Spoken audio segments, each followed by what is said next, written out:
No one saw it coming. One moment, it was just another interview. The next, the entire room fell silent. The Rock sat comfortably in his chair, his signature grin lighting up the set. He had done this 1,000 times. Late-night shows, press junkets, interviews with every kind of host imaginable. He was charming, unshakable, always in control. He knew how to roll with the punches, how to turn even the most awkward moments into gold. But this time was different. It wasn't the usual playful jab or a scripted moment designed to go viral. It wasn't a dig at his wrestling past, his Hollywood success, or even his towering physique. No, this was personal, and it came out of nowhere. The host chuckled as he leaned in, a smirk creeping across his face. You know, Dwayne, some people still think you're just a musclehead pretending to be an actor, a guy who lucked his way into Hollywood because studios needed a new action star. The laughter that followed wasn't real. It was the kind of forced, uncomfortable chuckle that fills dead air when no one is sure how to react. A few gasps rippled through the crowd. Even the band, usually quick to cover awkward moments, sat frozen. The Rock didn't move at first. He didn't laugh, didn't brush it off, didn't fire back with a joke of his own. He just sat there, staring, his smile fading, not into anger, but into something much quieter, much more dangerous. The host's smirk wavered. He had expected a laugh, a quick-witted comeback, maybe even a joke at his own expense. But instead, The Rock slowly leaned forward. And that's when everyone realized this was about to be different. The Rock was on one of the biggest talk shows in the country, promoting his latest movie. He had done this so many times before that it felt almost routine. Walk onto the stage, shake hands with the host, sit down, crack a few jokes, share a couple of fun stories about filming, and maybe even throw in a motivational speech that would go viral the next morning. He was good at this. It was one of the reasons people loved him, not just for the action movies, the wrestling, or the muscles, but because he had a way of making any room feel comfortable, like he was just an old friend catching up. The host, known for his humor and sharp one-liners, was clearly enjoying himself too. He fired off the usual questions at first. How do you stay in shape? How much do you eat in a day? Is it true you wake up at 4 a.m. to work out? The Rock answered them all with a grin, making the audience laugh with exaggerated stories about eating mountains of food and lifting weights heavier than cars. It was easy, light-hearted fun. Then they moved on to the movie. The Rock shared some behind-the-scenes moments, a few funny accidents that happened on set, and talked about how much he enjoyed working with his co-stars. The audience was loving it. Every joke landed, every story kept them engaged. Then, something shifted. The host, still smiling, leaned forward just a little. His voice didn't change much, but there was something different in his tone. It wasn't just a joke, it was something else, a little sharper, a little more personal. You know, Dwayne, he started, pausing just long enough to make sure everyone was listening. It's kind of crazy how far you've come. I mean, not too long ago, you were just some guy running around in tights, fake fighting for a living. And now, what? You're a serious actor? The audience laughed, but it wasn't the same kind of laughter from before. It wasn't the kind of laughter that made you feel good. It was the kind that made people glance around, wondering if they should even be laughing at all. The Rock's smile didn't disappear, but it changed. It wasn't as wide, wasn't as relaxed, just a little tighter. His eyes, though, they changed the most. The host, thinking he was on a roll, kept going. I mean, let's be real. No one thought the Scorpion King guy would turn into Hollywood's biggest star. Be honest, even you didn't think this whole acting thing would last, right? Another round of awkward laughter. Some people clapped, others shifted in their seats. The host smirked, waiting for The Rock to laugh it off, maybe even agree with him. That's how these things worked. The guest plays along, keeps it light, moves on. But The Rock didn't laugh. He didn't shift in his seat. He just sat there, still as a mountain. His eyes locked on the host, his smile frozen in place. Not forced, not fake, just waiting. The energy in the room shifted. It was subtle at first, but it was there. The people in the audience could feel it. The band, usually quick to cover awkward moments with a drum roll or a quick melody, stayed silent. The host, realizing that something was different, let out a nervous chuckle and glanced at his cue cards as if looking for an escape. But by then it was too late, because The Rock was leaning forward. The host smirked, clearly enjoying himself. He had done this before. Pushed a guest just far enough to get a reaction, to stir up some controversy, to create the kind of viral moment that late-night TV thrived on. This was what made headlines. This was what kept people talking the next morning. So he doubled down.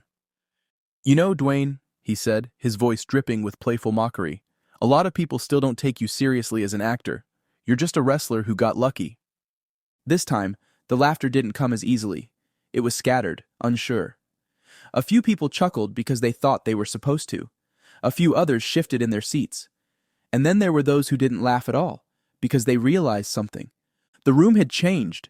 The easy, relaxed atmosphere from just moments ago was gone, replaced by something heavier, tighter, like the air itself had thickened. The Rock didn't react. No laugh, no raised eyebrow, no quick-witted comeback. He didn't even shift in his chair. He just tilted his head ever so slightly. Not in confusion, not in anger, just in quiet, calculated thought, as if he was carefully deciding his next move, as if he was giving the host one last chance to realize what he had just done. But the host didn't see it. Or maybe he saw it too late. The seconds stretched. The silence was deafening. The kind of silence that felt like it had weight. Now the host's smirk wavered, just a little. He glanced around, looking for support, maybe from the audience, maybe from the producers behind the cameras, maybe from anyone. But no one came to his rescue. Because everyone else had felt it too. He tried to recover. I mean, don't get me wrong, he added quickly, forcing a chuckle. You've done well for yourself. Hollywood loves a good success story. You know, rags to riches, underdog becomes a superstar. It's inspiring. That word, inspiring. It was meant to soften the blow, to make it seem like he wasn't really insulting The Rock, just poking a little fun, just playing into the showbiz banter. But by now, everyone could see the truth. This wasn't a joke. This wasn't friendly teasing. This was an insult, wrapped in a compliment, delivered with a smirk that said, I don't respect you. You're not supposed to be here. And still, The Rock didn't speak. He didn't need to, because his silence was speaking for him. The energy in the studio was shifting again. But this time, it wasn't just awkwardness. It was something else. Anticipation. Expectation. Like everyone in the room had realized at the same time that they were witnessing a moment. The host swallowed. He knew it now. He had made a mistake. A big one. And The Rock was about to show him exactly why. The Rock let the moment breathe. No rush. No quick comeback. No forced laughter to smooth things over. He just sat there. His massive frame still. His face unreadable. The weight of silence pressed against the room like a held breath. Like the split second before a storm breaks. Then, slowly, he leaned forward. His forearms rested on the desk, his fingers interlocked, his shoulders broad and unshaken. The host, still gripping onto the remains of his smirk, shifted slightly in his chair. The studio lights felt hotter now, the air heavier. The audience, once eager to laugh along, sat in stunned silence, waiting for what would come next. And then The Rock spoke. You know, that's funny. His voice was calm. Too calm. No anger, no edge. Just a measured, deliberate tone that somehow made the moment even more powerful. He didn't blink. He didn't break eye contact. He just spoke. You say I got lucky, that Hollywood just needed a new action star, and I happened to be standing there. That's an interesting way to look at it. The host let out a small, nervous chuckle. The Rock didn't even acknowledge it. Let me tell you a story, he continued, his voice steady, deep, commanding the attention of every person in the room. A story about luck. He leaned back slightly, his eyes never leaving the host. When I was 22, I had one dream, just one. Play in the NFL. That was my entire life. I worked for it, I bled for it, I sacrificed everything for it, and I knew that it was going to happen. The audience was locked in now, not a single person moved. And then? The Rock smiled, but it wasn't the kind that reached his eyes. I got cut, just like that. No warning, no second chances. One day, I had a future. The next, I was sitting in a tiny apartment with $7 in my pocket. That's not a metaphor. I had $7 to my name, no job, no career, no clue what was next. The host swallowed. He looked like he wanted to say something, maybe crack a joke to lighten the mood, but he didn't dare interrupt. But here's the thing about luck, The Rock continued. It's funny how it always seems to show up for the people who refuse to quit. He let that hang in the air for a moment. I was told I wouldn't make it in wrestling, he said, tilting his head slightly. I was too big, too flashy, too different. And then I became one of the biggest names the business has ever seen. The audience erupted in applause. The host forced a smile, nodding along, but there was a stiffness to his expression now. "I was told I'd never make it in Hollywood," The Rock went on. "That no one wanted to see a wrestler try to be an actor. That I was a joke. That I'd never break out of those straight-to-DVD action movies." He spread his hands slightly, as if presenting the obvious. And now? He let the question sit there, filling the space between them. He didn't need to say more. The answer was everywhere. On the billboards, in the box office numbers, in the fact that he was sitting there, not just as an actor, but as one of the most bankable stars in the world. The host's smile had vanished completely now. He nodded slowly, clearing his throat. "Yeah, I didn't mean it like that. I was just..." The Rock held up a hand, stopping him. "It's all good, man," he said, his voice still steady. "I get it. A lot of people see success and think it's just something that happens, that it's handed to you, that it's luck." His eyes locked onto the host one final time. "But I don't believe in luck. I believe in work. I believe in showing up when no one believes in you. I believe in taking every single no and turning it into a reason to keep going." A beat. "Now tell me, does that sound like luck to you?" The room erupted. Applause, cheers. Some people even stood up. The host chuckled awkwardly, shifting in his chair, clearly realizing he had miscalculated. The Rock leaned back, finally breaking eye contact, letting the moment settle. And just like that, the storm had passed. But no one in that room would forget it. The host shifted in his chair, his confident smirk now completely gone. He wasn't laughing anymore. Neither was the audience. What had started as a simple late-night interview had turned into something else, something heavier. The air in the studio felt different now. Not tense, exactly, but charged. It was the kind of moment people wouldn't just watch, they'd remember. And The Rock? He wasn't angry. He wasn't raising his voice, wasn't losing control. In fact, he looked calmer than ever. That's what made it even more powerful. He leaned back in his chair now, relaxed, his massive arms resting on the sides as if he had all the time in the world. His expression was unreadable. He wasn't gloating, wasn't rubbing anything in. He was just there, watching, waiting. The host cleared his throat, trying to shift the energy back in his favor. He let out a small laugh, waving his hand dismissively. Hey, man, I was just messing with you. You know how it is, just having a little fun." But no one was buying it. The Rock gave a slow nod. He let the moment breathe before he spoke again, his voice steady and smooth, but carrying more weight than anything else that had been said that night. "See, that's the thing about success," he said, his tone measured, thoughtful. "People love to act like it just happened. Like one day I woke up and Hollywood handed me a career. Like one day I went from being broke to being in the biggest action movies in the world just because I was lucky." He shook his head slightly, letting the words settle. "But they weren't there," he continued, his voice dropping just a little, forcing everyone to listen even closer. "They weren't there when I was struggling. They weren't there when I had to prove myself over and over again. They weren't there when I had to fight for every single opportunity, knowing that the second I failed, people would say, 'See? Told you he wasn't meant for this.'" The audience erupted into applause. It wasn't the polite, scripted kind of applause that talk shows encourage. It was real, loud, unfiltered. People weren't just clapping because they were supposed to. They were clapping because they felt it. The host, still forcing a smile, let out another awkward chuckle. "Yeah, no, of course, man. Obviously you've worked really hard." The Rock raised a hand slightly, cutting him off. Not aggressively, just enough to let him know that he wasn't finished. "But let's be real," The Rock continued. "It's not just me. This is how it goes for anyone who's ever chased something bigger than themselves.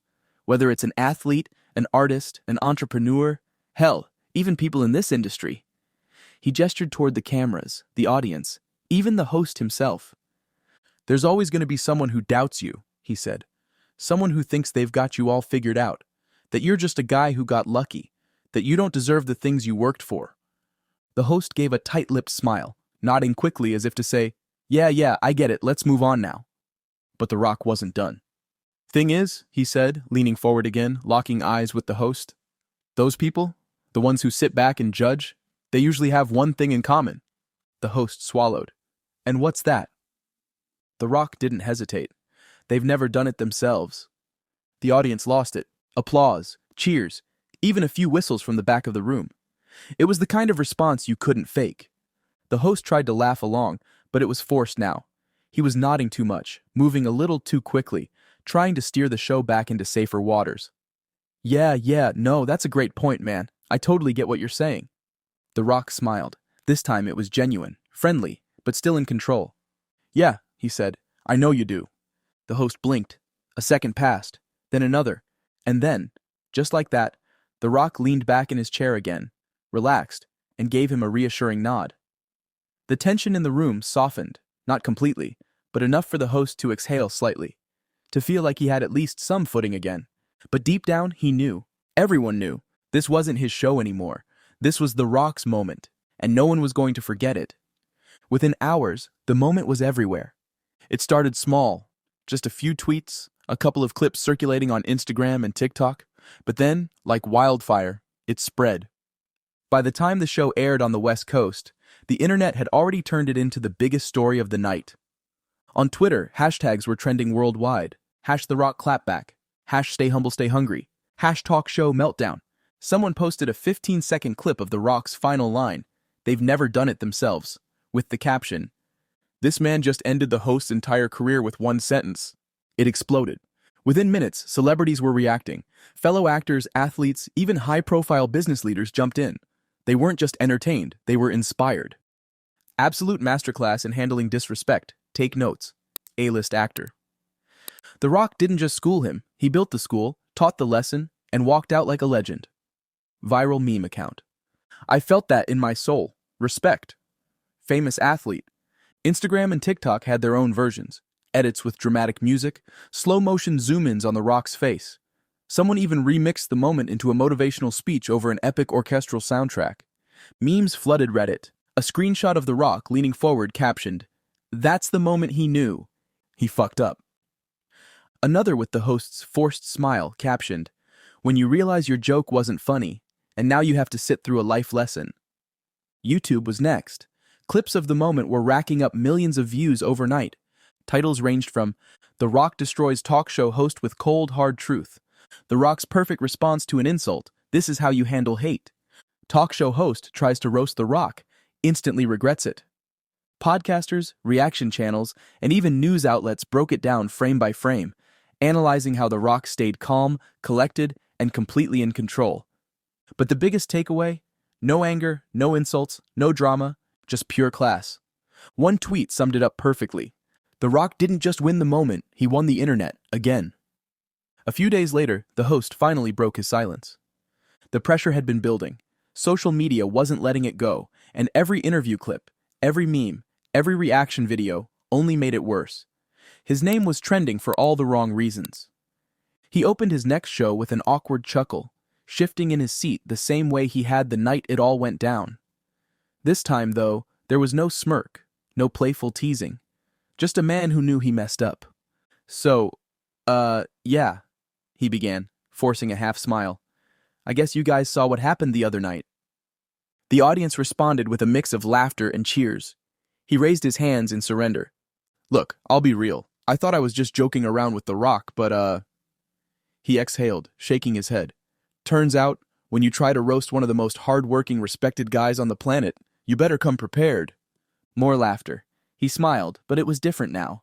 No arrogance, no ego, just a guy owning his mistake. "All jokes aside," he continued, his tone more sincere now, "I got a lot of messages after that interview, and they all said the same thing. That moment right there? That's why The Rock is where he is today." He nodded, tapping his desk. "And you know what? They're right." He looked straight into the camera. "So, Dwayne, if you're watching, my bad, man. No disrespect. And, if you ever want to come back on the show, I promise I'll leave the wrestling jokes at home." The audience clapped. A few cheers. It wasn't the perfect apology, but it was something. But The Rock? He didn't say a word. He didn't post a response. He didn't tweet about it. He didn't call attention to it at all. Because he didn't need to. Days later, at a press event for his new movie, a reporter finally asked him about it. The Rock just smiled. A knowing, easygoing smile. Then, in that same calm, steady voice, he simply said, "At the end of the day, you stay humble, you stay hungry, and you let the work speak for itself." And with that, he turned, waved to the fans, and walked away. The cameras kept rolling, but the moment was already complete. Fade to black.